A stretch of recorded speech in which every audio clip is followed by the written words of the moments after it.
साथियों, अपनी बात रखने से पहले मैं सबसे पहले अपने सभी संतों, गुरुओं, महापुरुषों को, जिसमें खासकर महात्मा ज्योतिबा फूले, छत्रपति शाहू जी महाराज, नारायण गुरु, पेरियार रामास्वामी जी, बाबा साहब डॉक्टर भीमराव अंबेडकर जी एवं मान्यवर साहब श्री कांशीराम जी को नमन करता हूँ। मान्यवर साहब श्री कांशीराम जी के विचारधारा को और उनकी एकमात्र उत्तराधिकारी हमारी आदरणीय बहन कुमारी मायावती जी को मैं नमन करता हूं। उत्तर प्रदेश की 4 बार मुख्यमंत्री, लोकसभा व राज्यसभा की कई बार सदस्य रही आदरणीय बहन कुमारी मायावती जी ने सभी एससी, एसटी, ओबीसी एवं अल्पसंख्यक समाज के साथ साथ सर्व समाज में से गरीबों और कमजोरों के लिए अपना पूरा जीवन समर्पित किया है और मुझे गर्व है कि मुझे ऐसे महान नेता के नेतृत्व में काम करने का मौका मिल रहा है। आदरणीय बहन कुमारी मायावती जी का मैं हार्दिक अभिनंदन और आभार व्यक्त करता हूं। आज यहाँ जयपुर में आप सबके सामने जो अपनी बात रखने का मुझे सौभाग्य मिल रहा है, तो मैं आप सभी का एक बार फिर से तहे दिल से धन्यवाद करता हूं। साथियों, मैं आज आपसे कुछ जरूरी बातें कहना चाहूंगा, जैसे कि यहाँ पर सुरक्षा के ऊपर, शिक्षा पर, महंगाई पर, रोजगार पर और विकास पर। परंतु अपनी बात रखने से पहले मैं आप सबको बाबा साहब डॉक्टर भीमराव अंबेडकर जी की एक बात बताना चाहूंगा।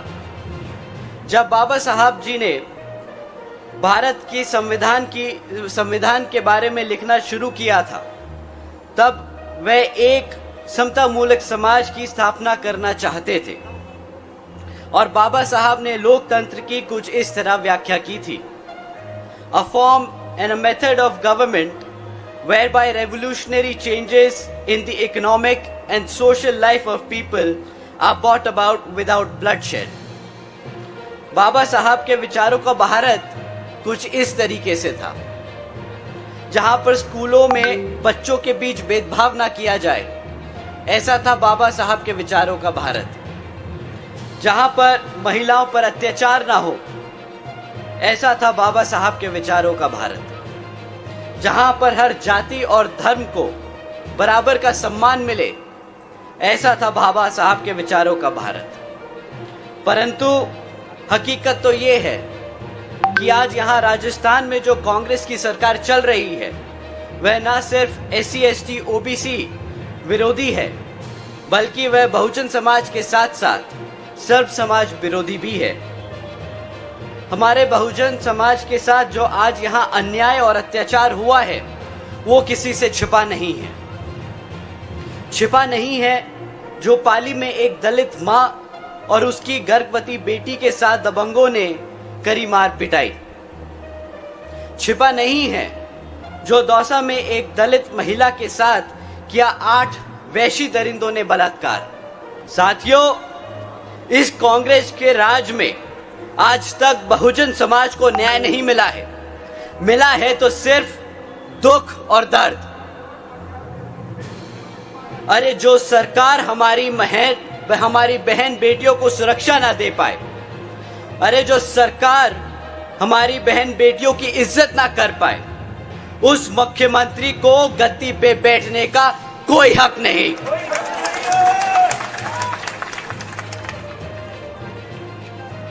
साथियों, इनकी असलियत आप सबके सामने है। जातिवादी मानसिकता इनके खून में दौड़ती है। छिपा नहीं है कि किस तरह इस जातिवादी मानसिकता रखने वाली कांग्रेस सरकार ने हमारे बहुजन समाज के बच्चों को आज तक अशिक्षित रखा है।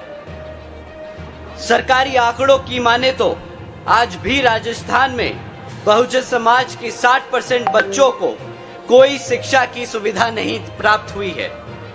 और अगर किसी तरह वह बच्चे 40% बच्चे सरकारी स्कूल तक पहुंच जाएं, तो 70% स्कूलों में आज भी बिजली की व्यवस्था नहीं है और साथ ही साथ 70% स्कूलों में कंप्यूटर्स की भी व्यवस्था नहीं है। छिपा नहीं है कि किस तरह राजस्थान में महंगाई आज आसमान छू रही है। आज पेट्रोल राजस्थान में 100 रुपए से ऊपर का बिक रहा है। इस कांग्रेस की सरकार ने 2018 के अपने मैनिफेस्टो में कहा था कि वह महंगाई कम करने के लिए सख्त कदम उठाएंगे। अब 4 साल बाद जब इलेक्शन हम सबके सर पर है, तो इन्फ्लेशन रिलीफ कैंप के नाम पर सिर्फ 25 दिन की रोजगार देने का वादा, 200 यूनिट बिजली फ्री देने का और 500 रुपए में गैस सिलेंडर देने का वादा कर रहे हैं। क्या एक कैंप लगा देने से यहां की महंगाई कम हो जाएगी? साथियों, छिपा नहीं है। सालों से हमारे युवा साथी बेरोजगार घूम रहे हैं। आज भी राजस्थान में 18.5 लाख से ज्यादा युवा बेरोजगार हैं और इन्हीं महान उपलब्धियों की वजह से आज बेरोजगार की दौड़ में राजस्थान दूसरे नंबर पर आके खड़ा हो गया है। खाली यही नहीं, पिछले 4 सालों में 10,000 से ज्यादा युवाओं ने आत्महत्या की क्योंकि उन्हें रोजगार नहीं मिल पाया। कांग्रेस की सरकार ने इन 10,000 सुसाइड केसेस को, इन 10,000 हत्याओं को सुसाइड का नाम दिया है। हम इनको हत्या का नाम देते हैं। साथियों, कांग्रेस की सरकार के हाथों पर वो खून है उन 10,000 से ज्यादा मासूम बच्चों का जिनको झूठा भरोसा दिया था इन धोखेबाज कांग्रेस की सरकार वालों ने। कि छुपा नहीं है कि किस तरह आज भी यहां पर आपके पास पक्की सड़कें नहीं हैं, आज भी यहां पर आपके पास साफ पानी नहीं है, आज भी यहां पर आप सबके पास 24 घंटे बिजली नहीं है। साथियों, ये कांग्रेस की विफलताएं नहीं, ये कांग्रेस की मनुवादी सोच है। कमजोर को दबाकर रखना। साथियों, अगर कांग्रेस इस तरह है तो बीजेपी कुछ कम नहीं। बीजेपी की केंद्र सरकार ने पहले आपके नोट गैरकानूनी बता दिए नोटबंदी के नाम पर, यह कहकर कि इससे काला धन खत्म हो जाएगा और वो जो लोग दोषी हैं, काला धन ऐंठे बैठे हैं, उनको सजा मिलेगी।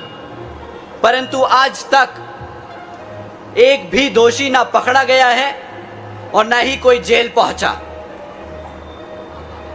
बीजेपी की केंद्र सरकार ने हमारे किसान भाइयों को वादा किया था कि उनकी आमदनी दुगनी कर दी जाएगी, लेकिन हकीकत तो ये है कि हमारे किसान भाइयों की आय दिन पे दिन घटती जा रही है।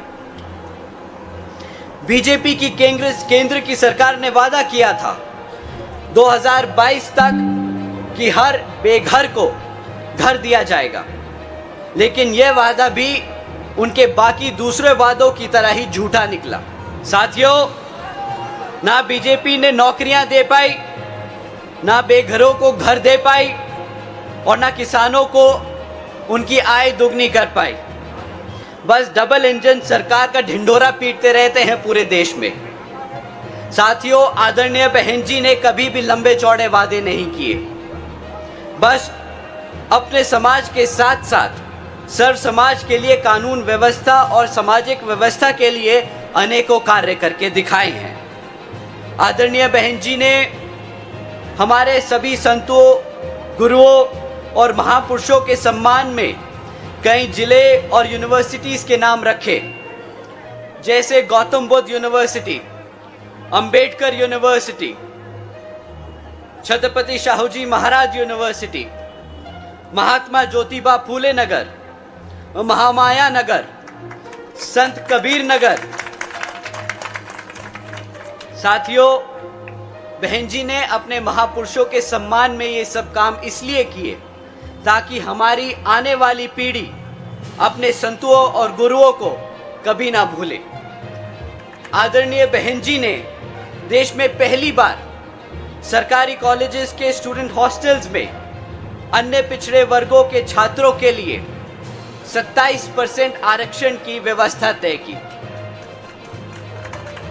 आदरणीय बहन जी ने महामाया गरीब बालिका आशीर्वाद योजना के तहत 3,25,000 बच्चियों को 1 लाख रुपए देने का काम किया।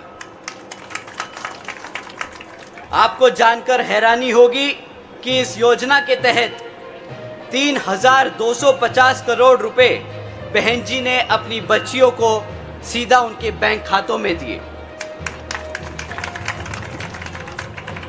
आदरणीय बहन जी ने अपने शासनकाल में 12,500 करोड़ की लागत से हमारे SC, ST, OBC व आदिवासी समाज के 3,50,000 से ज्यादा परिवारों को महामाया आवास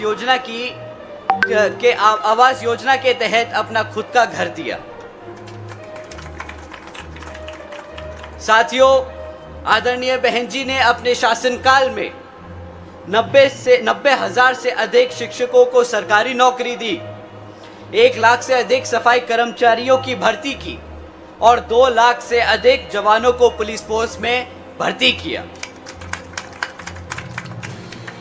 आदरणीय बहन जी ने SC, ST, OBC एवं अल्पसंख्यक समाज के साथ साथ सर्व समाज में से गरीबों और कमजोरों को मुफ्त में राशन देने जैसी योजनाएं नहीं चलाई ताकि हमारा समाज अपने पैरों पर खुद खड़ा हो सके। और साथियों, यही है असल मायने में सर्वजन हिताय व सर्वजन सुखाय की नीति। साथियों, जैसा कि आपको मालूम है कि राजस्थान में अब कुछ ही समय में विधानसभा आम चुनाव होने वाले हैं और विरोधी पार्टियां किसी भी हद तक गिरकर साम दाम दंड भेद का इस्तेमाल कर सकती हैं। तो मैं बहन जी की कुछ ज़रूरी बातें आप सबको बताने आया हूं जो आपको ध्यान में रखनी होगी। विरोधी पार्टियां आपको मुफ्त में राशन और बिजली देने के वादे कर सकती है, पर आपको ध्यान रखना होगा कि आपके बच्चे काबिल तभी बन सकते हैं जब उनको पढ़ाई और रोजगार के मौके मिले। मुफ्त में आज तक कोई काबिल नहीं बना है।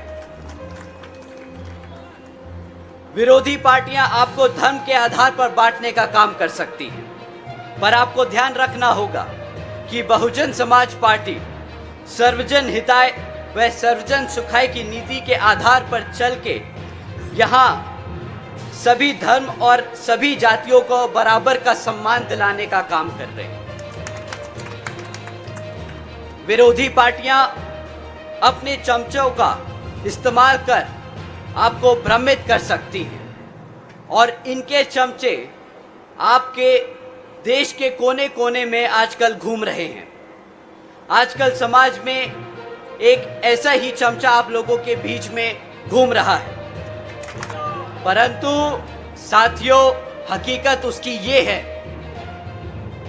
वो जो हमारे 1000 युवाओं के ऊपर मुकदमा लगवा के उन्हें फंसा दे, कभी कांग्रेस की गोद में जाके बैठ जाए तो कभी RLD और RJD की गोद में जाके बैठने वाला, वो जो सपा से तो के वोटों का 2 सीटों पे समझौता कर फिर आंसू टपकाने वाला, वो जो संविधान विरोधी केसीआर जैसे की गुलामी करने वाला आज अपने आप को संविधान का रक्षक बताता फिर रहा है।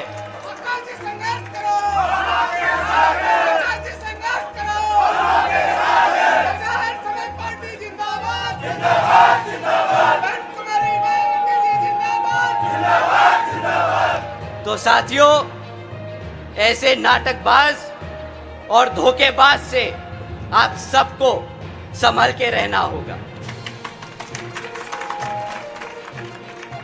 नीले झंडे वाले तो बहुत आएंगे, जैसे भेड़ के रूप में भेड़िए, लेकिन आपका झंडा वही है जिस पर हाथी का निशान है।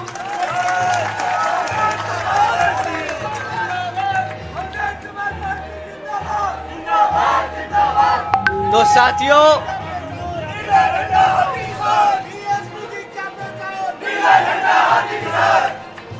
साथियों, हमें बाबा साहब के दिखाए रास्तों पर चलकर, मान्यवर साहब के बताए तरीकों का इस्तेमाल कर अपनी बहन जी के बेबाक अंदाज को अपने दिल और दिमाग से अपनाना होगा। तो साथियों, समय आ गया है कि हम सब एकजुट होकर समाज के हर एक व्यक्ति को बसपा से जोड़ बता दें कि हम आ रहे हैं हर उस चीज के लिए जो इस संविधान में हमारे लिए, हमारे समाज के लिए हमारे गुरु देकर गए हैं, बाबा साहब डॉक्टर भीमराव अंबेडकर जी। साथियों, आज यहां मंच पर मौजूद हमारे प्रभारियों मनोज घुमरिया जी, इमरान खान जी, खेमकरण तोली जी, खुर्शीद अहमद जी, रविंद्र मीना जी और रितेश शर्मा जी के लिए अपील करने आया हूं कि आप सभी इन सब को आने वाले विधानसभा आम चुनाव में विजय बनाकर जयपुर के विधानसभा में भेजकर बसपा का नीला झंडा लहराने का काम करेंगे। अंत में एक बार दोबारा से मैं यहां मौजूद हमारे सभी माताओं, बहनों, बड़े बुजुर्ग और हमारे युवा साथियों का तहे दिल से धन्यवाद करता हूं। साथ ही साथ हमारे सभी पदाधिकारी एवं कार्यकर्ता गणों का धन्यवाद करता हूं और यहां पर इतनी बड़ी संख्या में हमारे सभी समर्थकों का भी धन्यवाद करता हूं। आज आप सब हमारी संकल्प यात्रा के समापन में शामिल हुए, तो आप सभी का तहे दिल से बहुत बहुत शुक्रिया। जय भीम, जय भारत, जय बहन जी। बहुजन समाज पार्टी जिंदाबाद।